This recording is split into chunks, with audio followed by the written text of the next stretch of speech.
Welcome to Football Game Plan's All 22, where we break down the All 22 of the previous week of the NFL and analyze what really happened out there on the field. And we're going to start in our nation's capital, where the Washington football team took on the Philadelphia Eagles, and it was an amazing comeback. And we're going to look at the film to see why that comeback was able to happen. Okay, here's the situation. Washington is down 17-0 in the second quarter to Philly, and to be honest, it didn't look promising for Ron Rivera's crew. First thing you need when you're trying to come back is turnovers. You can't score without the ball, and your opponent can't continue to score if you take it away, and that's what Washington started to do in the second quarter. Now, this is the first turnover of the day for them. It's 1st and 10, and Washington looks to be in cover 4. And Fabian Moreau, the corner at the bottom of the screen, is playing off coverage and using a bell technique. So if we're keeping it a buck, two things could have prevented this interception. Number one, the wide receiver could have cut off that route a bit quicker, seeing that Moreau had the leverage and would have made it tougher for him to get his hips around and break on the ball. And two, Wentz probably shouldn't have thrown this pass, or it should have been thrown on time with a tad bit more pepper. Neither happened, and Moreau did a fantastic job of breaking on the ball and picking it off.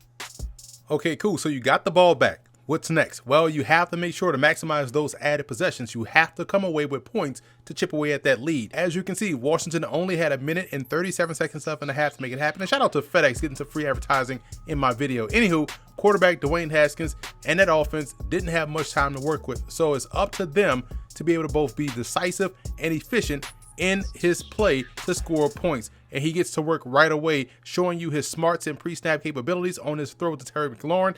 Haskins resets McKissick over to the other side, seeing that it's man coverage, and now he knows that he has a lot of room to work with to fit that slant into McLaurin, which nets them a huge chunk play on 1st down. The next play, Haskins shows the decisiveness in his decision as he goes back to that short side slant and rifles the ball into the small intestines of Dontrell Inman. Again, if we're keeping it a buck, the linebacker saw it coming, but didn't trust his eyes, and that's the difference between an interception and another 1st down conversion. So Washington did a great job just gaining positive yards on this drive. Remember, you can't go wrong taking a profit, and that's what positive yards are, profit. So the same thing here with a quick throw to McLaurin on a turn route, which got them very close to the 1st down marker. Always take the profit. And finally, here on 3rd and short, because the ball is coming out so quick, the Eagles defense has a communication bust, leaving tight end Logan Thomas wide open in the back of the end zone for the touchdown. So credit to Dwayne Haskins for seeing it quickly and throwing a beautiful pass to Thomas for the score, cutting that lead to 10 points as they head into halftime. 17-7 ain't enough to win, so Washington needs another turnover, and they get their wish early in the 3rd quarter. Same situation as earlier, just a different cornerback this time around. At the bottom of the screen is 2nd-year player Jimmy Moreland, aka the People's Corner, and Moreland pre-snap shows head up man. Then he walks out in a bell technique once again. Wentz recognizes the soft coverage and tries that side again, but this time I have to give the blame to Wentz on this one, as Moreland's eyes never leave Wentz the entire play, and the People's Corner is able to plant, drive, and take the ball away. This one is more of an ill-advised throw than anything. I believe Wentz underestimated the quickness of these Washington corners and their ability to break on the ball. And when you have plays like this that end up in turnovers, it can make you a bit gun-shy in the future from making certain throws, which can cause you to hold the ball a little bit longer until the picture is much clearer, and I'll explain why later. Okay, Washington, so the football guys gave you the ball back once again, so now it's time to ring that cash register up again and quickly chip away at the score. Remember, it's all about profit. Even though this little slip screen he tried to run was property tax. I love the thought process, though. This throw right here by Haskins was a thing of beauty. He throws with great anticipation and placement. It essentially is an infield bucket throw. You don't see those often to set them up inside the green zone. Haskins throws this pass before the wide receiver turns around and places it high and away from the defender because, number one, it protects the receiver. Number two, attempted murder charges is a mandatory 20 years in DC. So putting his ball up and away allows the receiver to stop in his tracks, adjust, and make a secure catch to get them the 1st down, because if Haskins leads Sims on his throw, the defender would have separated his soul from his body. So good job from Haskins for saving a life on his throw. And then a couple of plays later, it's another touchdown on an inside run, which helps cut the lead to 3. After forcing a punt, Washington gets the football set up in great field position, and you can just see the confidence growing in Dwayne Haskins as he makes a great anticipatory throw to Logan Thomas over the middle of the field. The defender was there, but he was in no man's land, as you can't defend the perfect pass that's thrown on time, and that's exactly what that was. It's 3rd and 3, and Haskins has the running back and perhaps should have gotten it there a little bit quicker, but it falls incomplete.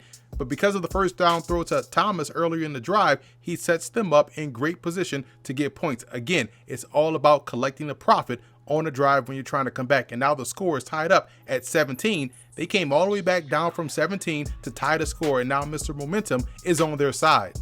And yet again, Washington gets the football back, and once they have momentum, they've tied the game.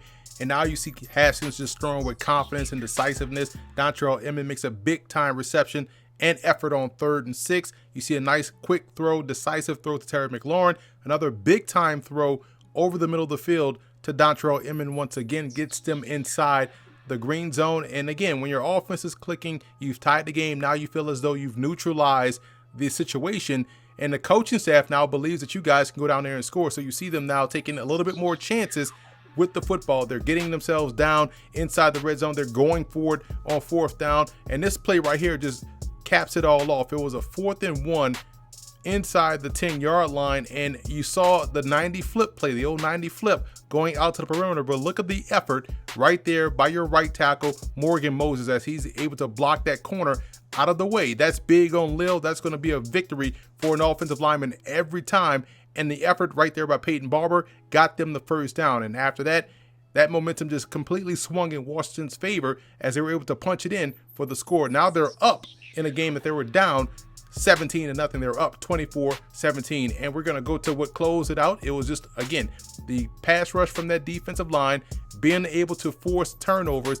And now you have a quarterback that I alluded to earlier that was a little bit gun shy for making certain throws. So he's going to hold that football a little bit too long, allowing that pressure to get back there. And because of that, Washington is able to recover, bat the ball out of his hands, scoop the ball up, and effectively complete the comeback by closing out the game with the same turnovers that they were able to force in the late part of the second quarter, right before halftime. So just to recap what the anatomy of the comeback is all about. Number one, you have to think plays and not points. It's easy to get caught up in, man, we're down 17 points. No, you're down 3 plays. You make 3 plays, you're back in a game. Number two, you just have to create those big plays. They could be turnovers, chunk plays on offense, and it ultimately comes down to whether or not, when you do have those opportunities with the football, your possessions, you have to maximize them. You saw Washington was able to maximize their possessions when they got the football, whether it was coming away with 7 or 3, it ultimately led them back in the game to take the lead to win the game. So that right there is the anatomy of the comeback.